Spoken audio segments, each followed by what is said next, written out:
L-Europarlamentari Nazzjonalista Roberta Metsola qalet li hija kburija b'dak li għamlet fil-Parlament Ewropew u jekk terġa' tiġi eletta se tkompli tiġġieled kontra Malta.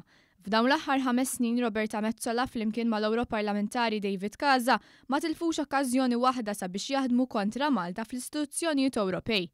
B'Metsola tgħid li hija kburija b'dak kollu li għamlet. Jiena kburija li dejjem kont qomt bil-wieqfa. Roberta Metsola qalet li jekk se tiġi eletta se tkompli tiġġieled fil-Parlament Ewropew u hekk se jagħmel kull Europarlamentari li ġie elett fisem il-Partit Nazzjonalista.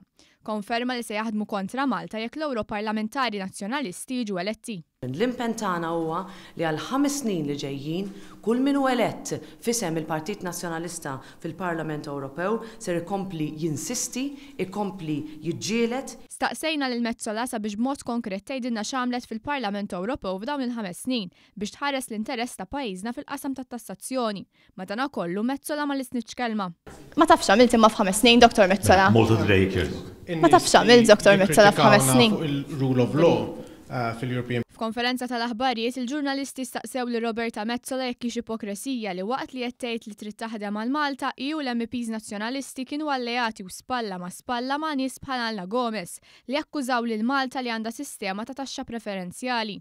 Fit-tweġiba tagħha Metsola qalet li għandhom iwieġbu l-Europarlamentari Laburisti għax skonta dawn ma ħadmux biex jiddefendu s-sistema ta' tassazzjoni ta' Malta. M'hemmx ċertu ipokrazija allura f'dak li tgħidu dawn huma l-istess nies li intom in-nies li kritikaw il-Malta fuq ir-rule of law ma l-istess nies li intom alleati magħhom imma li huma jakkużaw lil Malta li għandna sistema ta' taxxa preferenzjali. Naħseb dik il-mistoqsija tittamilha lil kollegi tiegħi tal-Partit Laburista. Fis-stqarrija l-Partit Laburista qal li l-ikbar teddida għas-sistema finanzjarja ta' pajjiżna inkluż il-mod kif titħaddem it-taxxa u l-Partit Nazzjonalista. Dan għax permezz tal-membri tal-Parlament Ewropew tiegħu il-Partit Nazzjonalista kien spalla ma' min attakka s-sistema finanzjarja ta' pajjiżna kontinwament. Qal li Metsola u Casa appoġġjaw u ġabu Malta jikteb ir-rapport li min irid ipinġi lil Malta bħala tax haven. Sostna li min rewa kontra Malta ma jitwemminx meta jgħid li jrid jiddefendiha.